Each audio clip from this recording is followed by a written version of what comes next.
Hello, dear students. Good evening to all of you. This is Meenu Budhwar, your mathematics tutor, and you are watching your own YouTube channel, Mathematics by Meenu.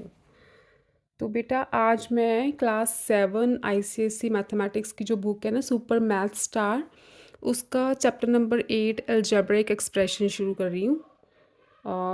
बच्चे बहुत बोल रहे हैं class 7 की videos भी थोड़ी बहुत upload करो, तो मैं स्टार्ट तो कर चुकी हूँ, तो कोशिश करूँगी थोड़ी बहुत बीच बीच में क्लास 7 की भी अपलोड हों। तो स्टार्ट करते हैं चैप्टर नंबर 8 अलजेब्राइक एक्सप्रेशंस। मैं डायरेक्ट एक्सरसाइज 8.1 से स्टार्ट करूँगी और जैसे जैसे सम सॉल्व करेंगे ना तो वैसे वैसे ही आपको उस कॉन्सेप्ट को समझाती जाऊँगी कि ये चीज़ कैसे है। मतलब इंट्रोडक्शन की ज़रूरत नहीं है, जैसे जैसे हम सम सॉल्व करेंगे वैसे ही आपको समझ आती जाएगी। तो लेट्स स्टार्ट विद एक्सरसाइज 8.1। तो बच्चों, जिन बच्चों ने अभी तक चैनल को सब्सक्राइब नहीं किया है वो प्लीज़ चैनल को सब्सक्राइब करो। क्लास 9th-10th का सिलेबस फर्स्ट टर्म का ऑलरेडी कंप्लीटेड है, तो थोड़ा सा टाइम फ्री है, तो इसलिए मैंने चैप्टर क्लास 7 का थोड़ा बहुत स्टार्ट किया है। रूटीन से तो नहीं डाल सकती, लेकिन कोशिश करूँगी जो आपके टफ़ चैप्टर्स हैं या जिसमें आपको डाउट्स हों वो वाली एक्सरसाइजेज या वो वाले चैप्टर की मैं थोड़ी सी वीडियोस अपलोड कर सकती हूँ। ठीक है, तो स्टार्ट करते हैं एक्सरसाइज 8.1।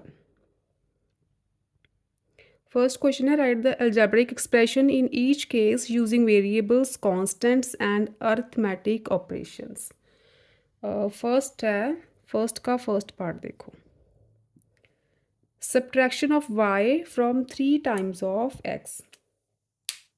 देखो बच्चे, जहाँ पे फ्रॉम वर्ड आएगा ना, जिसके साथ फ्रॉम लगा होगा ना, वो वाली टर्म आपने पहले लिखनी है, ये दिमाग में रखना आपने बस। फ्रॉम 3 टाइम ऑफ x है तो इसका मतलब 3 टाइम्स x। 3 टाइम्स का मतलब क्या है? 3 टाइम्स x का मतलब क्या है? 3 multiply x, that is 3x। ठीक है, 3 टाइम्स ऑफ x का मतलब है 3 मल्टीप्लाई x। तो ये 3x होगी ना टर्म, ये लिखने की ज़रूरत नहीं, मैं डायरेक्ट टर्म बता रही हूँ आपको।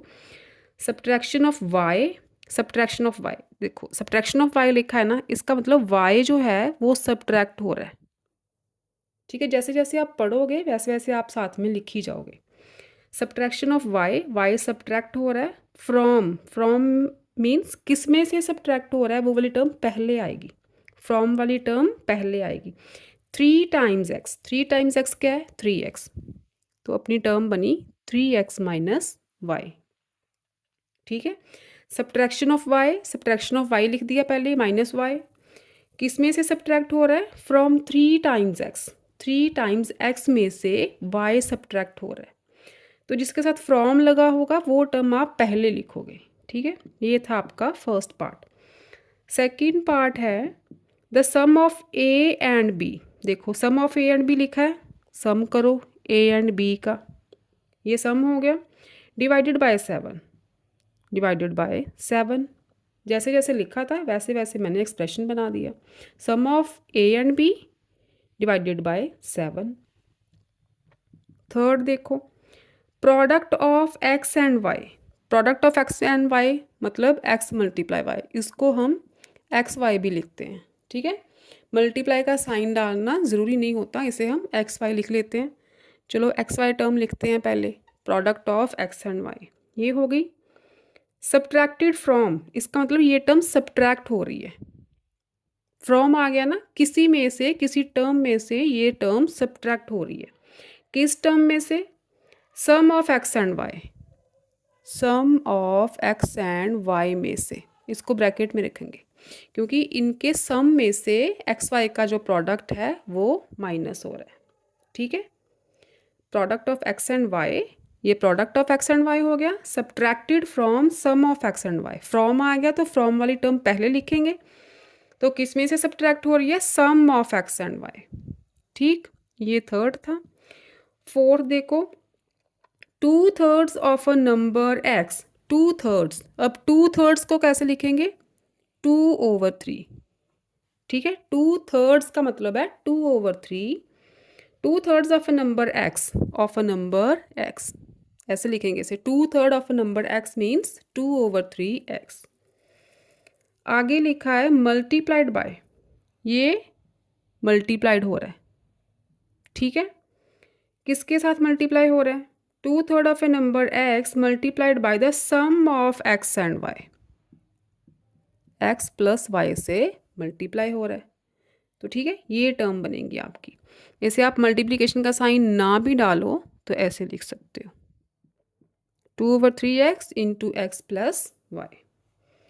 2/3 of a number x multiplied by the sum of x plus y।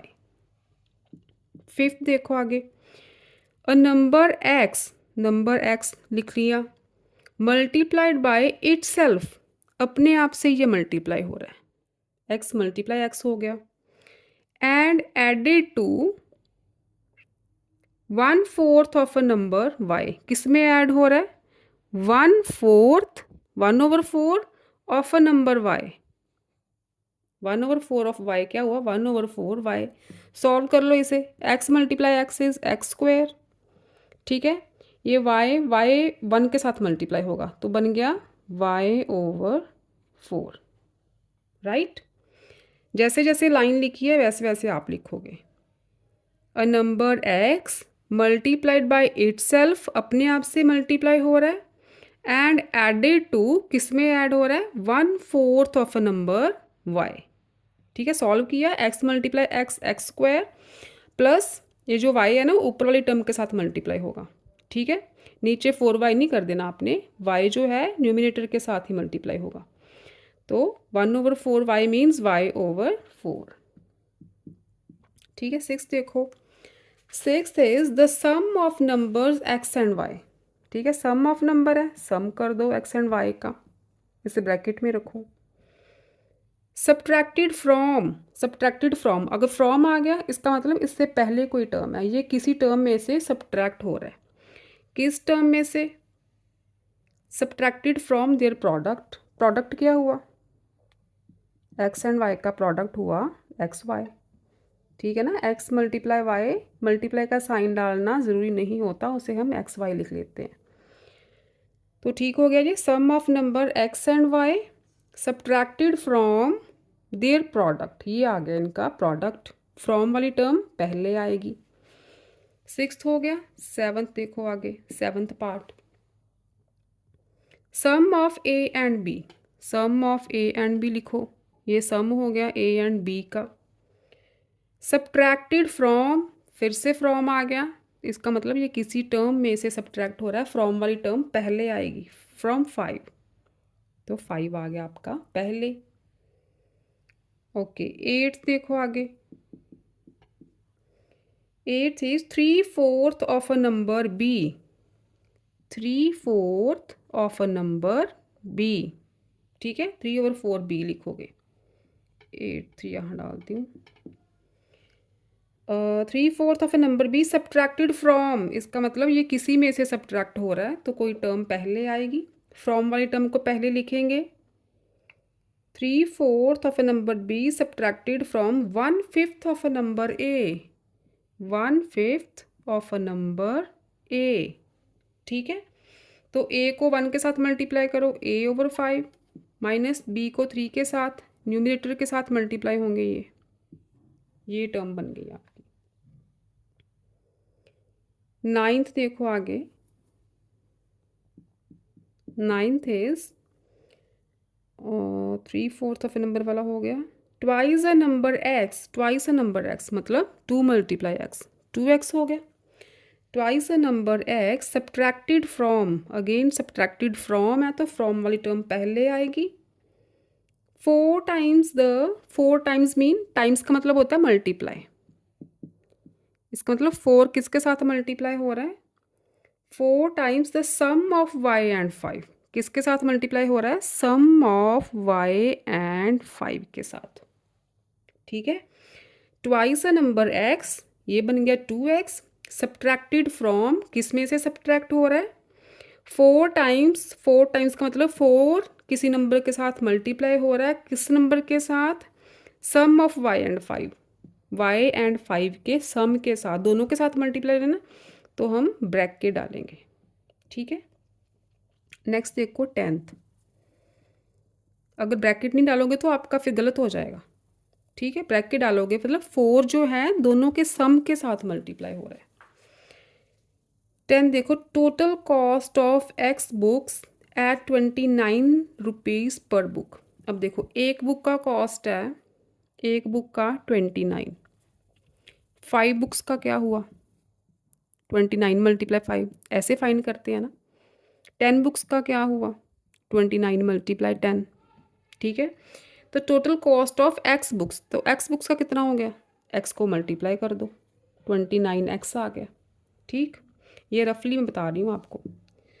Total cost of x books at 29 रुपी पर बुक, तो हो गया 29x and Y pens eight 17 पर पेन। एक पेन 17 रुपीज़ का है और वाई पेन कितने के होंगे 17 रुपीज़ के। तो टोटल कॉस्ट कैसे निकालोगे, दोनों को ऐड करके। ठीक है, ये बुक्स का कॉस्ट और ये पेन्स का कॉस्ट टोटल कैसे निकालोगे, दोनों को ऐड करके। ये था आपका first part.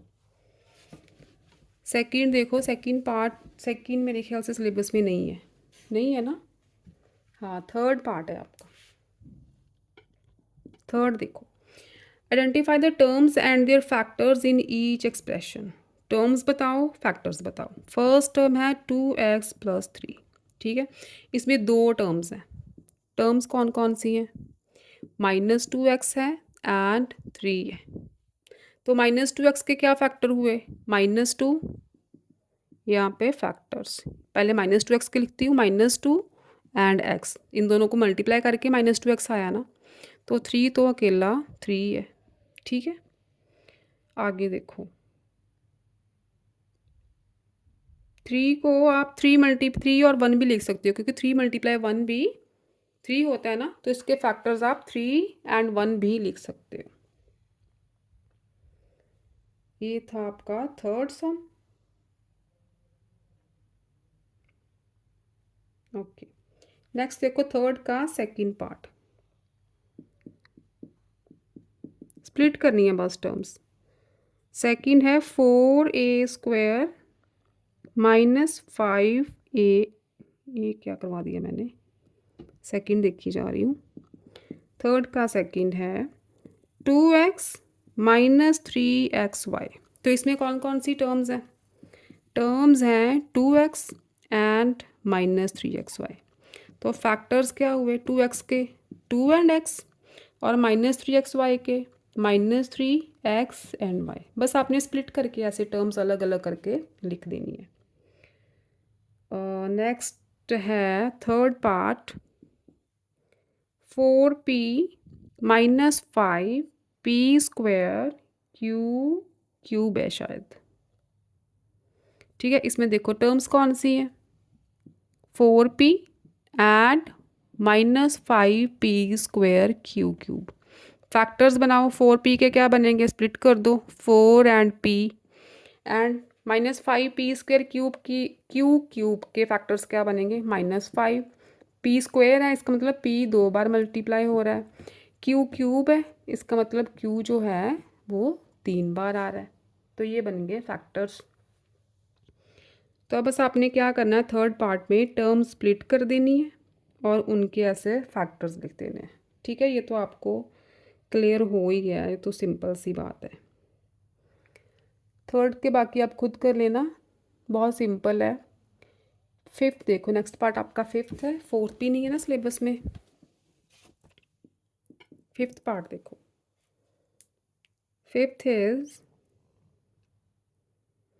Identify the terms containing x and write the coefficient of x। अब देखो फर्स्ट पार्ट है आपका p² x + q² b। उन्होंने बोला है x वाली टर्म को आइडेंटिफाई करो। कौन सी टर्म है x वाली, p² x ही है ना, जिसमें x होगा। सिंपल सी बात है, x वाली टर्म कौन सी है, जिसमें x होगा। x का कोफिशिएंट क्या है, x का कोफिशिएंट निकालने के लिए आप जो x है ना, सिर्फ x को नहीं देखना, एक्स को अपने दिमाग से निकाल दो, बाकी जो भी उसके साथ है वो उसका कॉफिशेंट है। एक्स का कॉफिशेंट पूछा है तो एक्स को नहीं देखना, बाकी जो भी है उसका कॉफिशेंट है। ठीक है, इस टर्म में क्या कॉफिशेंट हुआ फिर, पी स्क्वायर।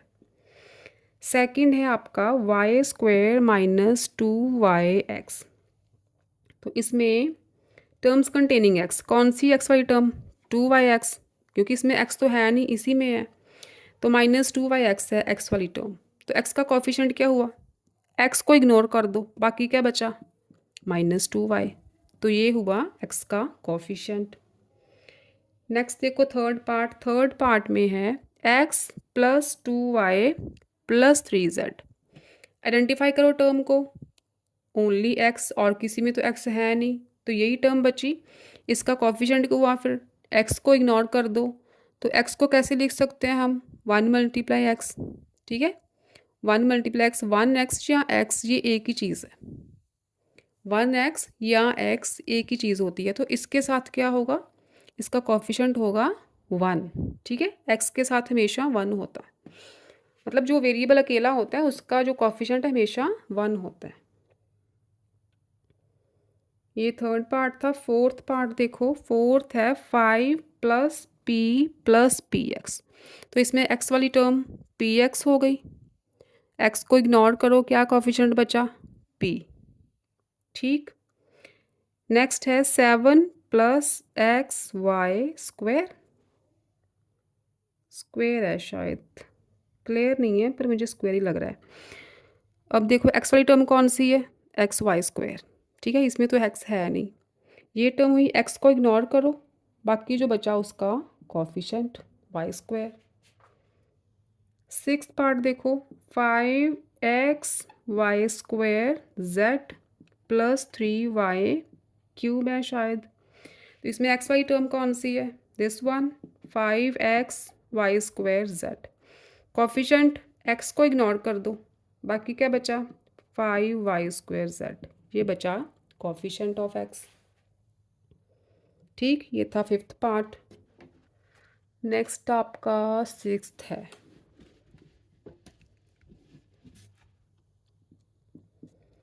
सिक्स्थ में क्या है, identify the terms containing Y square.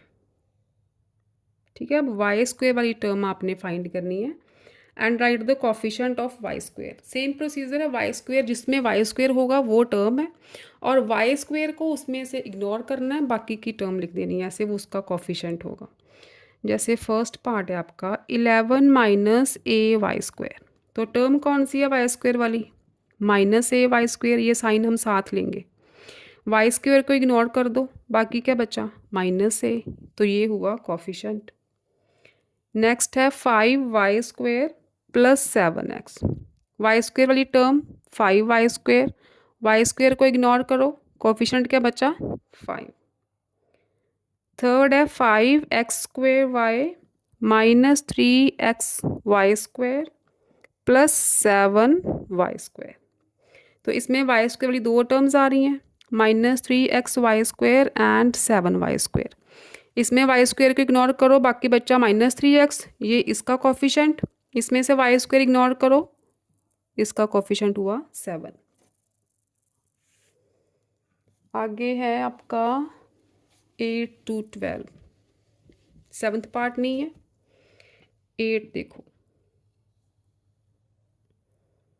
State whether A given pair of term consist of like और अनलाइक टर्म्स। अच्छा, 3/2x माइनस 5x, इसमें जो वेरिएबल्स होते हैं ना लाइक और अनलाइक टर्म में, अपने वेरिएबल्स की पावर देखनी होती है कि सेम है। अब इसमें वेरिएबल की पावर 1 नहीं है, इसमें वेरिएबल की पावर 1 नहीं है, तो ये कौन सी टर्म है, लाइक टर्म है।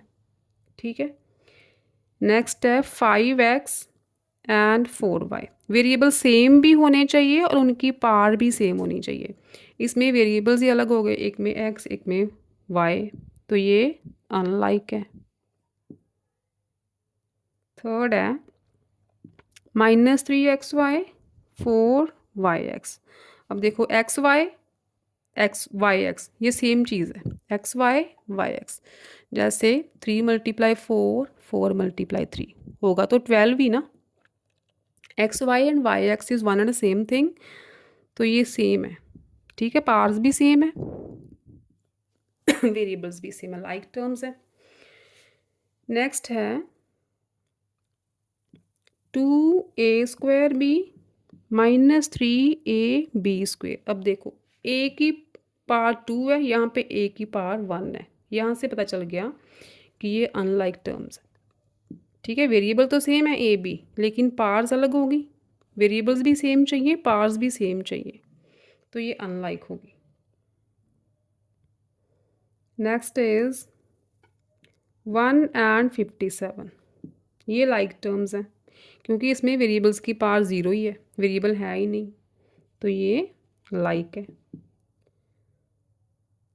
Sixth is 11x² y² z², 2/3 z² x² y²।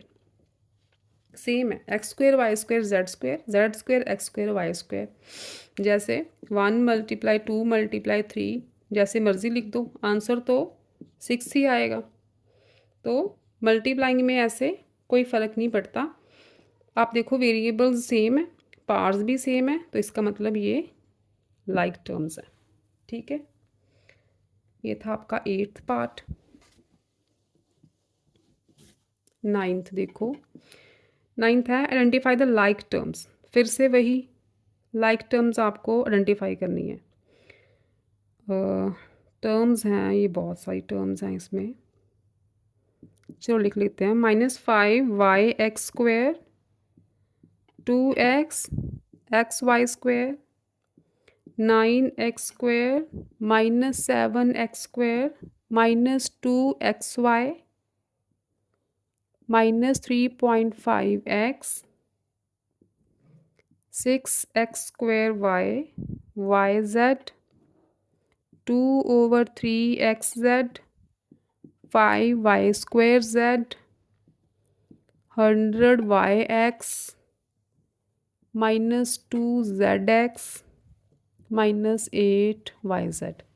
अब लाइक टर्म्स देखो, पहले ही देखते हैं -5y(x²). ऐसी टर्म्स देखो जिसमें x की पावर 2 y की पावर 1 हो। x की पावर 2 y की पावर 1, ये ठीक है, x की पावर 2 है, y की पावर 1 है। और कोई, ठीक है, ये लाइक टर्म्स होगी। नेक्स्ट देखो 2x, ओनली x चाहिए, x की पावर 1 चाहिए साथ में, तो ये आ गया इसके साथ, x है, x की पावर 1 है, और बस, ठीक है। नेक्स्ट है xy², x की पावर 1 y की पावर 2 चाहिए, x की पावर 1 y की पावर 2, कोई भी नहीं, x की पावर 1 y की पावर 2, कोई टर्म नहीं है ये अकेली। xy² वाली 5y² x है यहाँ पे, ठीक है। तो ये आ गई टर्म, x की पावर 1 y की पावर 2, इसके साथ ये टर्म आ गई।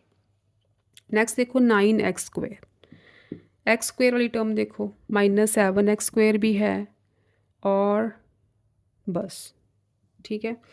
नेक्स्ट देखो आप -2xy, जिसमें x की पावर 1 और y की पावर 1 हो, और x की पावर 1 ये रही 100yx, बस। उसके बाद आ गई आपकी, ये भी होगी yz, yz वाली टर्म देखो कोई है, yz this -8yz, xz 2/3xz, इसके साथ कौन सी आएगी, x की पावर 1 z की पावर 1 चाहिए, तो दिस वन -2zx, x की पावर 1 z की पावर 1, हो गई सारी, ठीक है। तो ऐसे आपने इसकी पेयर्स बना देने हैं लाइक और लाइक टर्म्स के। सेकंड भी आप कर लेना, ठीक है, सेम ही है, बस सेम पार्ट्स देखने हैं, पार्स वेरिएबल्स देखने हैं, उनकी पार देखनी है, सेम होनी चाहिए। 9th पार्ट समझ में आ गया आपको। 10th देखो, 10th is classify as monomials, binomials और ट्राइनोमियल्स, जिसमें एक टर्म है, जैसे देखो फर्स्ट है 3.5 AB² CD²। ये टर्म तो एक ही है ना, इसमें कुछ प्लस या माइनस तो कोई टर्म नहीं हो रही, तो ये क्या है, एक टर्म वाली मोनोमियल होती है। सेकंड में 3 टर्म्स हैं, ठीक है ना, एक टर्म, 2 टर्म और 3 टर्म, तो ये हो गई ट्राइनोमियल्स। थर्ड में 2 टर्म्स हैं, बाइनोमियल। फोर्थ में 3 टर्म्स हैं, ट्राइनोमियल। फिफ्थ में एक ही टर्म है, मोनोमियल। सिक्स्थ में 3 टर्म्स आ रही हैं, तो ट्राइनोमियल, ठीक है, ये तो सिंपल है। 11 देखो आगे, which of these algebraic expressions are polynomials. अब पॉलिनोमियल्स क्या होती हैं, पॉलिनोमियल में आप देखना है कि डिग्री जो है ना माइनस में नहीं आनी चाहिए, डिग्री 0 हो जाए, 1 हो जाए, 2 हो जाए, 3 हो जाए, डिग्री माइनस में नहीं आनी चाहिए किसी वेरिएबल की। तो किसी में माइनस आ रही है, देखो सेकंड पार्ट में देखो स्टेटमेंट है x³ -1/x² + 5x + 3। अब देखो इसको ऊपर जब लेके जाएंगे ना x² को, तो इसकी पार क्या हो जाएगी, -2, ठीक है, ये डिनोमिनेटर में है ना, न्यूमिनेटर में लेके जाओगे तो पार -2 हो जाएगी, तो इसका मतलब ये पॉलिनोमियल नहीं है। फर्स्ट पॉलिनोमियल है, थर्ड पॉलिनोमियल है, फोर्थ भी देखो 5/x है ना, 5/x, ये भी x जब ऊपर जाएगा तो x की पार नीचे 1 पॉजिटिव है, ऊपर जाके नेगेटिव हो जाएगी जब 5 के साथ जाएगा तो, ठीक है, तो ये भी पॉलिनोमियल नहीं है। फिफ्थ पॉलिनोमियल है, सिक्स्थ भी पॉलिनोमियल है, ठीक है, 7 है ना, 7 की डिग्री, मतलब यहाँ पे वेरिएबल की डिग्री 0 है, ठीक है, वेरिएबल है नहीं, इसका मतलब उसकी डिग्री 0 है, तो ये पॉलिनोमियल में ही आता है। 12 देखो, right the degree of each polynomial. Degree क्या होती है, हाईएस्ट पार देखनी होती है अपने। 9y² - 5y - 3x, हाईएस्ट पार क्या है, 2, तो इसकी डिग्री हो गई 2। नेक्स्ट देखो 2/3x² - 5/7xy + y/4, हाईएस्ट पार क्या बन रही है, 2, यहाँ भी 1 + 1 2, तो इसकी डिग्री भी हो गई 2। थर्ड है x² y³ + xy² - y⁴, highest पार देखो, ये एक ही टर्म है ना, इसकी पार देखो 2 + 3 5, यहाँ पे 4, यहाँ पे 2 + 1 3, तो हाईएस्ट पार कौन सी है, 5, तो इसकी डिग्री हो गई 5। फोर्थ है p²q + pq² + 7p²q² है शायद, बस आपने इमेज ना क्लियर नहीं है, इमेज थोड़ा ब्लर्ड है, आप देखना यहाँ पे जो पार्स एक टर्म में जो पार्स होती हैं ना, जैसे एक टर्म में यहाँ पे 2 टर्म्स आ रही हैं, p² q², दोनों की पार्स ऐड करनी है आपने। 4 आ गई, इसमें देखो 2 + 1 3, यहाँ भी 3, तो हाईएस्ट पार 4 है, तो इसकी डिग्री हो गई 4। फिफ्थ है a² + a² bc³। अब देखो यहाँ पे 2 डिग्री आ रही है, इस टर्म में कितनी डिग्री आ रही है, 2 + b की पावर 1 + c की पावर 3, तो ये बन गई 6 बन गई ना, तो इसकी डिग्री क्या बनी पॉलिनोमियल की, 6, ठीक है। जितनी एक टर्म्स, कौन सी टर्म में उनकी वेरिएबल्स की पार्ट्स प्लस करके सबसे ज़्यादा आ रही हो, वो होगी इस पॉलिनोमियल की डिग्री, ठीक है। तो ये था आपका 8.1 एक्सरसाइज, तो कल ट्राई करेंगे 8.2 करने की, ठीक है, 8.1 एंड 8.2 ही है ना आपके सिलेबस में, तो कल 8.2 करेंगे। आप तब तक 8.1 देखो, समझ आ रही है, कोई डाउट है तो कमेंट्स में लिख देना, मैं क्लियर करूँगी ज़रूर, ठीक है। तो फिर मिलते हैं 8.2 के साथ मैथमेटिक्स बाय मीनू में। अगर समझ आ रही है, यूज़फुल लग रहा है कंटेंट, तो चैनल को सब्सक्राइब करो, अपने फ्रेंड्स को बताओ, शेयर करो। तो till then, till tomorrow, stay safe, stay happy, bye bye बच्चों, love you all, keep learning.